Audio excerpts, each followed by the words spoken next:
За сайн байцгааны өдрийн мэндийг хүргэе. За та бизнес эрхэлдэг бол нэг асуудал бол заавал тулгарч бидний өмнө ирээд байдаг. За тэгэхээр энэ нь болохоор хэрэглэгчийг хаанаас олох вэ гэсэн сэдв байгаа юм. За жишээлх юм бол та өнөөдөр нэг пост оруулна, маргааш реклам явуулна, за заримдаа видео хийж байгаа.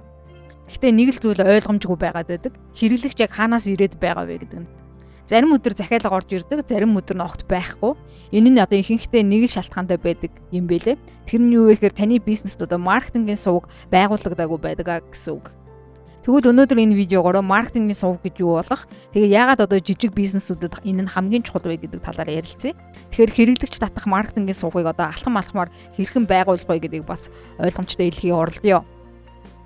За хэрвээ та ганцаараа бизнес эрхэлдэг бол одоо таны маркетингийг илүү бүр системтэй болгоход бол илүү хувь нэмэр оруулж нэг ч гэсэн зүйлийг ойлгуулах видео байх болно гэж найдаж байна. За тэгвэл маркетингийн сувг гэж юу вэ гэдэг сэдвээс эхлэе л да. За эхлээд нэг асуулт байна. Тэг хэрэглэгч таныг анхаарад шууд худалдаж авдаггүй эсвэл ихэнх тохиолдолд өвөө гэдэг үү? Тэгэхээр хэрэглэгчийн худалдаж авах процесс нь ер нь дөрвөн үе шаттай байдаг. Ямар үе шатууд байдаг вэ гэхээр эрх хэрэглэгч таныг нэгдүгээрт бол анх олж харах ёстой. Хоёрдугаарт мэдээж сонирхох ёстой. Гурав дахь нь шат нь болохоор итгэх ёстой. Тэгээд дөрөв дэх шат сая нэг худалдаа авалт хийдэг гэсэн үг. Энэ процессыг маркетинг дээр маркетингийн фунэл гэж нэрлэдэг байдаг.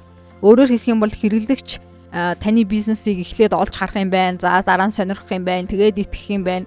Тэгээд хамгийн дараа сүлд нь худалдаж авах юм байна гэсэн үг байна шүү дээ, тэ. Тэгэхээр гэтэл одоо олон жижиг бизнесүүд яагаад байдаг вэ гэхээр энэ процессыг нэг сайн ойлгож өгдөггүй.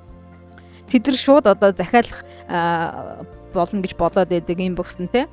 За тэгээд мэдээж хэрэг манай бүтээгдэхүүн хамгийн сайн гэж хэлдэг, мэдээж хямдрал зарладаг. Гэтэл хэрэглэгчдийн тархинд одоо ямар асуултууд, ямар бодлууд эргэлдэж байдаг вэ гэхээр энэ бизнес найдвартай юу? Яагаад энэ бүтээгдэхүүн хэрэгтэй вэ? За өөр газараас авахгүй энднээс авал яах вэ? Өөр газар ямар хөө байгаа бол гэсэн бодлууд бол эргэлддэг гэсэн үг. Хэрвээ энэ тохиолдолд маркетингийн сувгч зүв байх юм бол эдгээр асуултууд бол ер нь бол аажмаар шийдэгдэнэ. Тэгэхээр маркетингийн сувг бол хэрэглэгчийг одоо танил байхаас цааш нь ихтгэл бий болгож худалдаа авах авчирч чаддаг энэ системийг нь хилээд байдаг байх нэ гэж ойлголоо. Хоёр дахь хэсэгт бид юуг авч үзэхгүй гэхээр хэрэглэгч таныг олж авах сувгуудыг яаж байгуулах вэ гэж байгаа юм. За эхний шат бол мэдээж хэрэг discovery. Өөрөөр хэлэх юм бол таныг одоо анх олж харах тухай байх нь шүү дээ. Хэрвээ хүмүүс таныг халж харахгүй байх юм бол те ямар ч маркетинг бол ажиллахгүй нэ. Тэгэхээр жижиг бизнесүүдэд одоо хамгийн үр дүнтэй хэрэглэгч татах сувгууд бол мэдээж Facebook контент байж болно, Instagram, YouTube, TikTok, Google дээр search хийхэд гарч ирдэг ч юм уу те. Гэхдээ энд нэг чухал зүйл байгаад байгаа юм. Та бүх сувгуудаар ажиллах шаардлагагүй. Хамгийн гол нь зорилттой хэрэглэгч чинь хаана байдаг гэдгийг олж мэдээ судлах нь бол хамгийн чухал асуудал байх нь шүү дээ те. Жишээлх юм бол хэрвээ таны хэрэглэгч одоо 20-35-ны насны хүмүүс байх юм бол TikTok болон Instagram дээр бол сурчлагаа чинь маш сайн ажиллах боломжтой байх нь гэж үзэж болох нь байна. Харин 30-45 насны бизнес эрхлэгчид бол Facebook болон YouTube дээр илүү үр дүнтэй байх магадaltaй ч гэх юм уу те. Иймэрхүү зорилттой хэрэглэгч чинь яг хаана байгааг судална гэсэн. Тэгэхээр ямар асуултууд өөртөө хамгийн түрүүнд тавих хэрэгтэй вэ гэхээр таны хэрэглэгч хаана байдаг вэ гэдгийг хариулаад үзээрэй. За тэгвэл тэд нар яг ямар контент үздэг вэ? Тэд ямар асуудалтай байдаг вэ гэдэг нь бас чухал. Эдгээрийг ойлгож мэдсэний дараа бол контент иж хэлнэ гэсэн үг. Тэгэхээр энэ шатны гол зорилго маань юу вэ гэхээр олон хүнд хүрэх нь байх нь шүү дээ, тэ. Гэхдээ хамгийн гол нь зөв хүмүүстэй хүрэх байдаг. За тэгвэл хоёр дахь алхам нь юу гэдэг вэ гэхээр сонирхлыг бий болгох гэж хэлжсэн, тэ. Хэрэглэгч таныг анх харсны дараа дараагийн асуулт гарч ирнэ. За энэ бизнес надад хэрэгтэй юу? Энэ бүтээгдэхүүн үйлчилгээ надад хэрэгтэй юу гэсэн асуултууд гараад ирнэ. За энэ үед л одоо контент одоо ямар чухал үүрэгтэй вэ гэдэг нь энэжнээс гарч харагдаж байгаа юм л да. Жижиг бизнесүүдийн гаргадаг том алдаанууд нь юу вэ гэхээр шууд борлуулах гэдэг. Гэхдээ хамгийн үр дүнтэй контент бол үн цэнтэй контентыг хэлж байгаа. Өөрөөр хэлэх юм бол мэдлэгийг өгдөг, асуудлыг шийдэж өгдөг, зөвлөж өгч чаддаг тий. За жишээ аваад үзье л да. Хэрвээ та фитнесийн одоо бизнес эрхэлдэг гэж бодъё. Тэгэхээр манай фитнес сайн гэж бичгийн оронд арай өөрөөр жингээ хасгүй байгаа 3 шалтгаан ч юм уу те гидсний өөх яагаад арилдаггүй вэ гэх мэт контент хийвэл илүү үр дүнтэй байх боломжтой байх нь шүү дээ те. Яагаад гэвэл хүмүүс өөрсдийнх нь асуудлыг сонирхдаг учраас тиймээс маркетингийн яг энэ шатанд нь бол борлуулах биш илүү туслах ёстой гэдэг зарчмаар явах юм бол үр дүнтэй байдаг гэсэн үг. Нэгсэндээ хэрэглэгч таны контентыг хараад энэ хүн намайг ойлгож байна, энэ бизнес хэрэгтэй юм байна гэж бодож эхэлдэг гэсэн үг байна шүү дээ. Гурав дахь алхам нь юу болох гэхээр итгэл бий болгох гэдэг байгаа. Тэгэхээр хэрэглэгч сонирхолж эхэлснээр дараа хамгийн чухал шат бол итгэл бий болгох байдаг. За хүмүүс итгэдэг бизнесээс худалдаж авдаг. Тэгэхээр итгэл бий болгох хамгийн хүчтэй контент бол кейс судалгаа байж болно, хэрэглэгчийн туршлага байж болно, үр дүн байж болно, бодит түүх байж болно тий.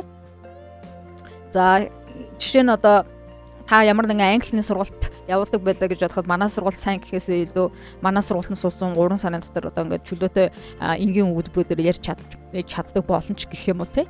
Иймэрхүү контентын санаа, контент нийтлж чадах юм бол, иймэрхүү зар сурчлагаагаа явуулж чадах юм бол илүү хүнд хүчтэй хүмүүст хүрнэ гэсэн. Учир нь хүмүүс илүү баримтанд итгэдэг гэдгийг бол мартаж болохгүй.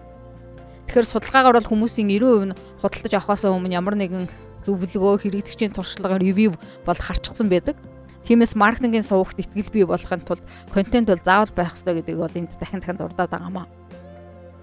Дөрөвдөг алхам нь юу вэ гэхээр худалдаа авалтыг хялбар болгох хэрэгтэй. Тэгэхээр олон бизнес бас нэг алдаа гаргаад байдаг нь юу вэ гэхээр хэрэглэгч аль хэдийн сонирхсан байгаад байдаг. Гэхдээ яг яаж авах вэ гэдэг нь ойлгомжгүй байгаад байдаг. Захиалга хийх процесс нь аль болох энгийн байх ёстой. За ямар нэгэн одоо вебсайт, линк, захиалах форм тэ inbox гэдэр чинь ерөөсөө энгийн хэрэглэгчд одоо хэрэглэхэд явж ороход захиалга өгөхөд амархан байх ёстой. Ер нь бол хэрэглэгч 3 секунд дотор яаж худалдан авах вэ гэдгийг ойлгох ёстой гэж үздэм байлээ. Хэрвээ тухайн процесс чинь хөвгтэй байгаад ах юм бол олон хэрэглэгч шууд гараа авчдаг. Тиймээс маркетингийн одоо хамгийн сүүлийн шат бол худалдаа авалтыг хялбар болгох нь бол айгүй чухал байдаг гэдгийг мартаж болохгүй байх нь. Тэгэхээр ер нь хэрэглэгч татах маркетингийн суваг 4 үндсэн хэсгээс бүрддэг та бид ойлголоо тий.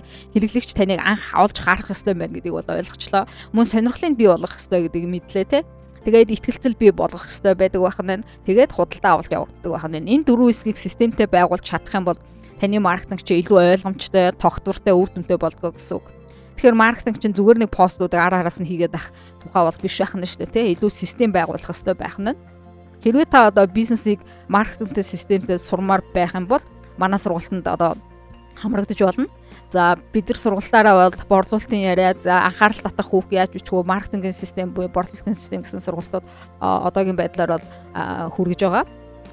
За энэ видео таалагдсан бол та лайк, комент үлдээгээрэй, subscribe дурж манай дараагийн видеонуудыг хүлээн авч үзэж болно. За мэдээж хэрэг сургалтын линк бол description хэсгээр, тайлбар хэсгээр линк нь орсон байгаа. Ороод сургалтууд сонирхож болно. За анхаарал тавьсан ядалт баярлалаа.